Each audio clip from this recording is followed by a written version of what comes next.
So I'm going to hand it straight over to Mr. Patrick Crowley. All right. And please interrupt me if things are... Thank you. So I kind of like doing these sort of things, and I think it's sort of, passing it back to people who, I sat in the same chair in 1969 as a film student, trying to figure out what I wanted to do and what was the right path to choose, and should I be a political science major? And thank God I chose what I ended up doing. But so what I want to do is just talk about some of the things that I've been doing, or where I started out from and how I got to where I am today. And then maybe talk about the business and how much it's changed dramatically in the last 4 or 5 years. And then just mention a couple of things about lessons that I've learned and things that I've learned from the people who work for me that I maybe can pass on to you so that you can use it when you're trying to, move on up in terms of, realizing what you want to do. Right now, the reason I'm here, and I've been here since January, is we're doing the film version of Assassin's Creed, which there's probably no gamers in the room, I can only imagine. And I don't know anything about the game, but I know an awful lot about Assassin's Creed now. And so that's a film that'll be with Michael Fassbender and Marion Cotillard. And we will start shooting in the end of August. We'll be shooting in Malta for a while. We'll be shooting in Spain, and we'll be shooting here. We'll be shooting actually on the 007 stage out of Pinewood. I mean, it's a pretty exciting movie, and there'll be some things that you've never seen before, which is what will make it interesting, I think. The picture that comes out in June is Jurassic World. So I'm sure you've seen the trailers, and most of you, I'm trying to figure out if you guys were old enough to have been born when the first Jurassic. No, you weren't, you're not. And for somebody, my age, seeing another Jurassic movie made is kind of a remarkable thing. We had to go back and talk to the people who built the original dinosaurs, and they said, we can make them pretty good, but we can't make them as good as you can make them at ILM. And so that was kind of a sad moment for the director, because he really wanted to do some big animatronic dinosaurs. And so we did one small one, just the neck of an Apatosaurus. Steven Spielberg was involved in, sort of shepherding us through it. And the most remarkable part is that the guy who directed the movie, Colin Trevorrow, is 38. And the only other movie he had directed was a movie called Safety Not Guaranteed, which he made for $750,000. And this movie is $210 million. So the leap of faith that we had to make, and to take a guy who had never been on a set that big, who had never, 50% of the time you are not able to see the dinosaurs because they're in a computer and they won't be ready to look at for maybe 4 or 5 months until after you film the sequence. And for a guy to stand there and to make the kinds of decisions that he made and to lead a crew of 400 or 500 people every day for 80 days of shooting, and then to do the post-production process and come up with something as incredible as he has, is a testament that you don't have to slave away forever, and that some people have really got the talent. I mean, he is a very, very talented guy. Now, I started out at Stanford Film School in 1969. It was go in the Army and go to Vietnam or go to film school, so you can figure out which choice I took. And then the 70s came along, in which there was no competition, no ambition in the 70s, and we all sort of did wildly interesting things, but not much happened in my film career. I became a camera assistant for a while, and then I ran a commercial production company in which we were the first people to use the new 1-inch broadcast video equipment. Then I moved to Los Angeles. I had lived in the San Francisco Bay Area before then. And moving to Los Angeles was really, it was the epicenter, and it is no longer the epicenter of the film business. I would say that currently, London is the epicenter of the film business. And, but you just walked down in Hollywood and sort of said, I'm available, and people said, come on, we need somebody. I mean, it was literally, there was so much going on, it was amazing. And I think my first job was producing a music video with the Eagles. And then I ended up as a first assistant director for a while. And I guess you guys know, I think you know what that job is, but it's essentially incredibly grueling. You know, you're on your feet for 16 hours a day, telling everybody what to do. I did that for about 7 years, in which I did 2 movies with a great English director, John Schlesinger, who I think is one of the great directors of all time, and another movie with Carol Rice, who's also an English director, who wrote the book on film editing and was a genius. And I worked on some relatively unremarkable movies. And then decided, I always thought that I wanted to be a director. And then someone said to me, oh, do you want to produce this? It's a movie with Jimmy Woods and Robert Downey Jr.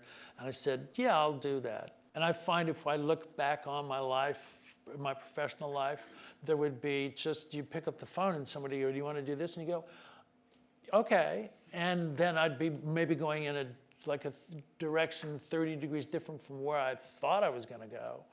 But sort of feeling confident enough to be able to embark on something that was brand new. And it was supported. I mean, people would give you, you know, they'd help you out, they'd take care of you.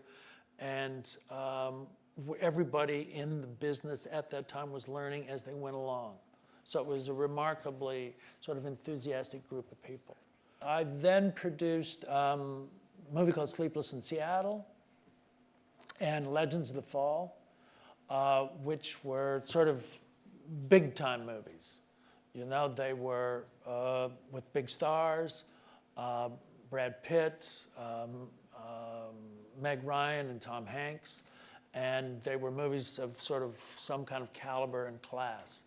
And as you move up in the movie business, you start to work with people who have greater stature or greater skill, you begin to see how tradition has created this wonderful theatrical kind of experience that making a movie is, which there's great deference that are given to the stars, there's great deference given to the cameraman, to the director. It's a very elegant business at that level, but it also, if you make a mistake, there is people will just rip your head off in a second. You know, so it's kind of fascinating that everything is all sweetness and light, and then if somebody, you know, didn't turn if you heard that walkie-talkie that we just heard, the guy could get fired for that. He's going to get fired. You know, that's what I like. Okay, but then suddenly the phone rang again. Okay, and I got a call, and I worked for 6 years at a sort of a mini studio called New Regency. Which we made movies like Heat, Fight Club, you know, some pretty interesting movies, A Time to Kill. And I was what they call in Hollywood a suit, and I became an executive. And I would go to work every day in some ridiculous Armani suit. And, but I did that for 6 years, and it was fascinating to see the business behind that funded and controlled the business that I had been on the production side, and to watch people make decisions that we would all laugh and go, how could anybody have decided that, you know, that the star should be 5 foot 2 inches tall in a movie about basketball players? And then go on the other side in the studio and you'd see exactly how they did that, because somebody was sleeping with the girl. Okay, so there were all these strange kinds of insights that you gained as a result of that. And then I came out of there, and fortunately, that was in 2000, and I came out and I stepped into my best experience, and one that stayed with me for a long time, which was the Jason Bourne movies. Where someone said to me, again, I got a phone call, and they said, you wouldn't want to go make a movie in Paris, would you? And I said, absolutely. And so that was, you know, that's where Bourne got started. And as a result of those 4 Bourne movies, I got to live in Paris and Prague and Berlin for like 9 months, and Paris for 7 months. And we did Bourne Ultimatum. I was here for 13 months. Stayed in, worked out of New York, worked in the Philippines, worked in Moscow, India. It was just this great it was the dream come true. And the movies were incredibly difficult to do. I think they kind of stand on their own, in which you take a look at them and you go, there's a sort of an honesty to them. You get caught up in them. Matt Damon is a great, way into them. Jeremy Renner was great. Audiences didn't like him as much. And you understand that when there's somebody that you're attached to and you're attached to their story. But they were amazing movies to make. And just to go all over the world I would go out with the director and we'd go, okay, where are we going to go? Let's set the movie in the Far East this time. And this was Bourne Legacy. And we went to Jakarta, and we went to Saigon, and we went to Manila. And we spent 3 or 4 days in each one and finally said, let's do the movie in Manila. And those are the decisions that you make. And then pretty soon you've got 100 people on planes going to Manila in order to make the movie. When it works, there's nothing more satisfying than working on a movie. The closest sort of, and I don't know if it works, I haven't done much television, and I'm not sure that television is the same way, but the closest model to the movie is being in the military, in which you can be sure that there's going to be a giant mistake at least 2 or 3 times a day, and you're going to have to then rush a lot of resources to it, change the course that you thought that you were headed in, dump everything overboard, and come up with a new solution in like 5 or 10 minutes in order to be able to salvage the day's work. And it always changes. Today, somebody came to me and said, we're out at Pinewood, and they said, we have the Bond stage. And they said, well, the art department thought we had the Bond stage for another 3 weeks longer. Now they're not going to be able to build the sets there. And it was like, I told them last week that we were going to do that, right? So I marched down to the art department, and the production designer and I sort of sit and we figure it out, and there was actually no problem at all. But every once in a while, there's a problem which you go, how are we going to make the movie? It's just is not going to happen, and we're going to spend, $150 million on this movie. So there's a lot of huge risks at stake, but the excitement of starting out with 110 pieces of paper, in which there's, stuff that may be good and may need a lot of help. These are ideas that are written down in that script, and then transforming it into something that's going to be on a screen that's going to be 25 times bigger than this screen, and it's going to be seen in a little village in Indonesia, and it's going to be seen in some big palatial house in New York City or London. That's exciting, making the product. But the most exciting part of it for me is working with the people to do it. Because you will have, you might be in the costume department, you might be the camera woman, you might be, the writer, you might be, and all of these people have to work together. And there's a common sort of set of experiences that everybody learns. This is how the whole thing moves forward, and somehow it does. And you have actors, and they come to set, and you go, I really hope they're going to be able to nail this scene today. And they do, and maybe they don't, and maybe you have to rewrite the scene in order to figure it out. But that experience, that work experience, is one of the most amazing, and it's the thing that keeps me coming back sort of, year after year, is that common work experience. So where's the movie business? What's the world that you guys are going to be getting into? It's a dramatic change over the last 10, 15 years. What we used to call the adult drama, and they still make them in the UK, but they don't make them in the States anymore, in which the 70s were full of them, in which it's about people's lives, it's about relationships, it's about sexual relationships, it's about human experience, it's subjects that are taboo, it's subjects that are the most ordinary subjects. Nobody's making movies about those because they don't make enough money to be able to feed the whole studio system. There are 7,000 people that go to work every day on payroll at Warner Brothers Studios. And there's an equal number at Universal and Sony and Fox, okay? And I think Disney is even more. So to feed that machine, they need to make profits.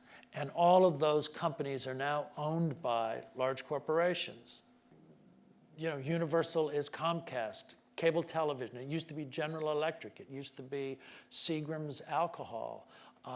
Someone sat down about 30 years ago and said, corporations, they want to be in the movie business because they think they'll be able to put their brand in, and it's a good business for them to be in. It didn't work for anybody. There isn't anybody who buys Sony products because they go to see Sony movies or watches Comcast because Universal makes the movies. But there's a certain vanity to owning a movie studio, and if they generate enough profit, they're allowed to proceed. Well, it's very difficult for the studios to do that. So they had to go to franchising. Now, it's not as if franchising is just happening in movie business. You can go to anywhere in the world and you'll see a Fendi, a Ralph Lauren, Wagamama, you know, Pret a Manger. It's all branding. Everything is becoming branding. And if you make a common experience like that, you tend to make more money. And what happened, though, is they left out the adult drama. They left out the movies that people used to want to go to see, and that they cared about what happened to the people that were in the movies, as opposed to you're not really too worried about what's going to happen to Captain America or Spider-Man or those dinosaurs. But now what is taking place is that television is really starting to explore and exploit that whole area of relationship movies.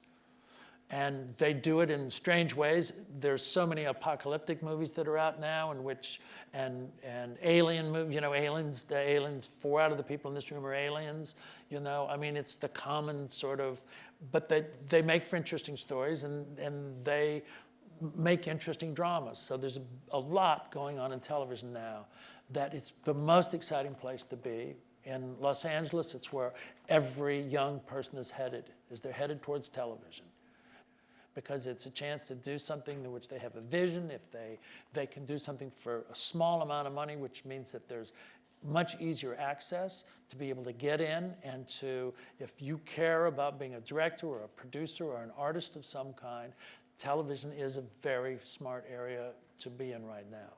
The feature business is old people like me, you know, who've survived long enough, and we know the skills to be able to do those sort of things. And there are young people, witness the guy who directed Jurassic World, but all the people that he was working with were at least 20 years older than he was. So I would say at this point, television is the smart sort of, you know, place to aim for. When you guys are looking for work, when you're thinking about where you want to go, and it's not going to be school anymore. It's going to be the brutal reality when you go out and you're going to go to somebody and you're going to go, I think I should work at your company, or I think you need to hire me. The most important thing that you guys can do is to network with as many of the people that you know, but more importantly, to network with the people that you know who are currently working in the business that you want to go in. It may seem a little too business-like, but if you want to be a commercial director, you should not be spending time with people in the feature film business, because they don't ever get to work with each other.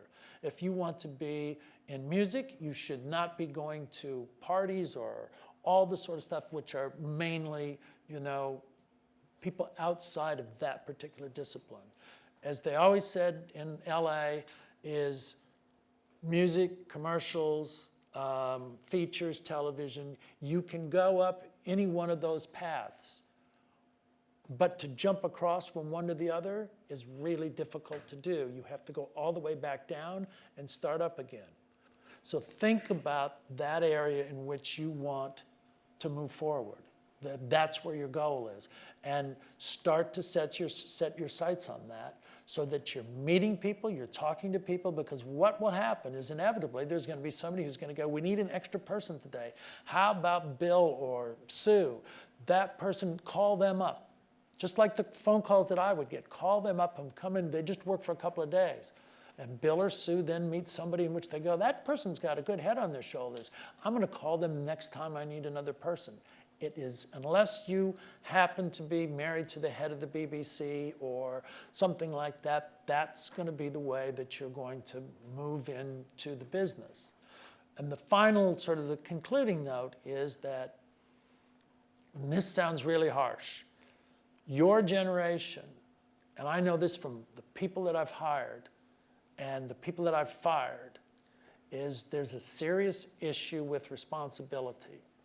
With really, you're not going to become producers or directors at the start. It's going to take you 5 years to get to the point where you're actually going to be doing what you want to be doing.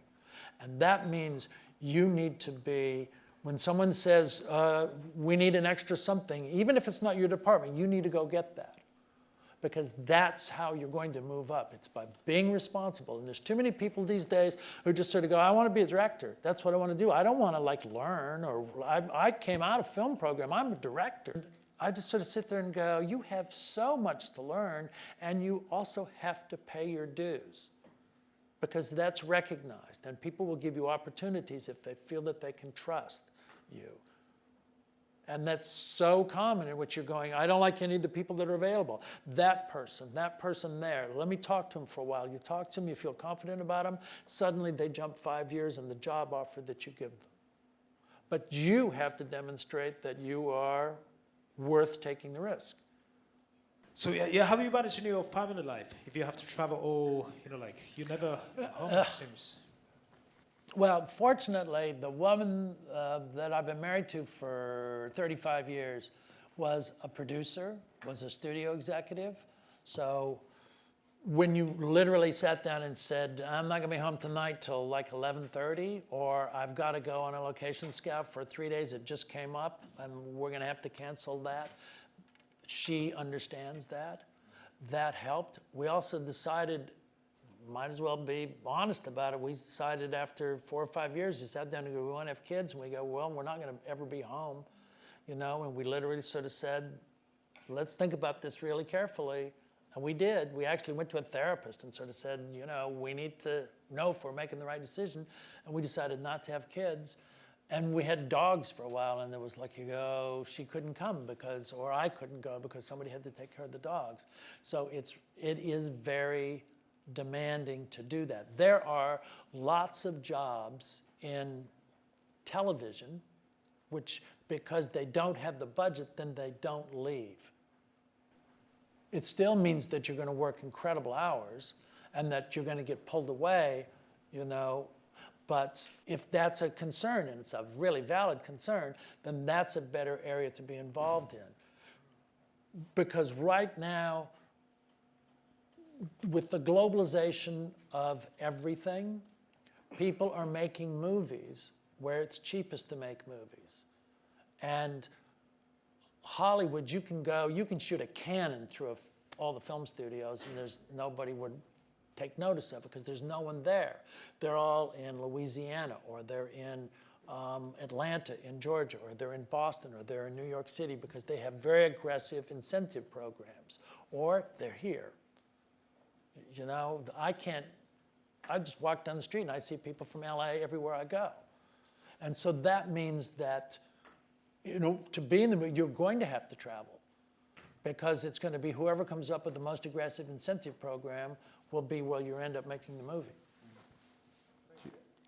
You'll have a little place where you hang out, all the LA producers in London. Oh yeah, no, I've joined the Soho House. It's like, it's I love it here. Okay, back onto you guys. All right, well, I'll ask one more. Oh no, there you go, Hannes. Hi, you talked about, I think it was when you talked about the Bourne movies, that you had to make some split-second decisions that were quite vital to get the production rolling again. I was wondering if you had any examples of that, of such a big split-second decision. Let's say you have a big stunt. There's a stunt where Bourne is hit by, I think it's Bourne Ultimatum, and he gets hit by this Mercedes GL, hits him, he's in a taxi cab, and then he goes and he smashes, and he slides down along this K-rail, and he smashes into a car, okay? First time that didn't work, all right? And then you're going, we can have enough time to be able to do it again, or should we go and shoot pieces of it so that we can make it work in little pieces, in which, because the car was destroyed, we didn't know if we could fix it, and we decided, nope, we all sort of went and said, let's do it. It's going to be great. We'll make it work. Now you're taking a risk that you didn't get it the first time well. Now you're not going to have it in pieces, but you can still sort of make it work. And the sun's going down. It better work, right? And so you make those kinds of choices. There's a movie I did, The Other Guys, with Will Ferrell and Mark Wahlberg, okay, in which it was, well, we got this big exterior scene to shoot the next day, and then we got this ominous weather report, and you're saying to yourself, it's like 7 o'clock at night, and you go, okay, let's go to weather cover tomorrow. And that's a call that you're making, which means that the entire company, which it's all planned that they're going in this part of Manhattan, now has to go to that part of Manhattan for the next day. And you have to call and make sure that all the actors are ready for the new scene, because it was going to rain that day that you're going to do that. There's that kind of stuff that happens sort of every day. But RoboCop 2 or something, Peter Weller has kidney stones. I'm in the hospital with him looking at the x-rays and seeing if the kidney stones are going to pass through, and sort of saying to the doctor, when will he be able to work again? Because I don't have any scenes in which he's not in. I have to have him. Because the business is essentially so risky, it's such an imperfect industry that it's really kind of a lot of hubris to assume that you're going to go out with people and everything is going to work for you every day. You know, you've got your own company with all these trucks, and you feed people, you take care of their waste, you rent the locations, you just take care of everything, and inevitably something screws up. It's just the law of averages. Would you be willing to talk about the finale of the Bourne Identity is quite notorious for having been reshot, if I remember correctly? Oh gosh, I got to be really careful about what I say about that one. The normal time on a big movie that you're in post-production is 24 weeks, 6 months. That's handsome. All the Bourne ones we did, with the exception of that one, were like 16 or 18 weeks, because we had to make a release date. And that one went 55 weeks, okay, because the movie wasn't working. We went back and did reshoots. We went to Paris 3 times to do reshoots. And it was just, the director had a vision, Doug Liman, and he did it. It was his film. Doug Liman came up with that movie. Doug Liman went to the guy who had written all those books and convinced him to let him do it. And Doug just had a way of shooting which didn't always work out. And so there was a lot of repair work that we had to do in order to make it the movie that it became. But it's Doug's vision. You know, when Jason Bourne walks into a room, the camera's always behind Jason Bourne. The camera's never in front of him, because what Doug wanted to do is make sure that when people saw what Jason Bourne saw, they were behind him, so they knew he was seeing it for the first time since he had amnesia. And it's just, I'm sure everybody's watched it. Everybody seems to have. You get so engaged in that character. You know, it's just because Doug knew how to get you invested in that. But we didn't know how to go from one scene to another always. And so we had to patch it together. The new thing that I had to deal with on Jurassic, which I had never dealt with before, was people wanting to put your script on the internet, people wanting to take photographs in areas that were confidential, people wanting to essentially exploit everything they could about your movie. It was like Edward Snowden was after us. You know, it was going to be, every deep breath we took was going to be, you'd look at it the next day on the internet. And the director, who's very, social media savvy, he got on social media and he said, I would like to be able so that when people went to see Jurassic World, they were surprised by the things in the movie, that they sat there in the dark and there were things that they didn't know about that were going to happen. But there's this insatiable need now to sort of spoil everything for everybody. And it's become a profession. There's thousands of people, that's all they do, is they just say, okay, you've got some dirt on something, I'm just gonna put it on the website, I'm gonna ruin it for everybody else. It's kind of stealing. And then, of course, you have the Terminator trailer, the new trailer, which, I mean, sometimes it seems like the studios sabotage themselves. I don't know if you've seen it. I haven't. But the reveal that they give in the new trailer is ridiculous. It's like the big plot twist of the film. And that was a decision, for better or for worse, that just didn't happen accidentally. Yeah. I mean, the media campaign for Jurassic World is incredibly well thought out. It could still, it could still go wrong, or it could still be perceived as being wrong because people's attitudes are changing all the time. So you're now quite a well-known producer. Do you think you'd ever go back into editing or direct, or like try editing or anything like that? I don't think so. I'm too impressed with the people who are really good at that craft. And it's not that it's impossible to make that lateral move. I've just been doing it. What I've been doing too long to then want, because the people that I work with as editors and as directors usually are so good. And being a director is a really hard job. As someone said, it's like being pecked to death by 1,000 ducks every day. I mean, you have someone come up and go, your shoelaces, should they be tied or should they not be tied? What about when he, do you want backlight on him? Do you want this? It's just you're constantly answering all these questions, and it's your answers that shape what's up on the screen. And I find that too hard. I'm just not cut out for that. But I applaud anyone here who wants to.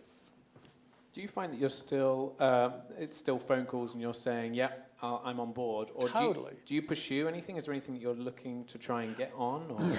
I generally, I sort of do a film, and then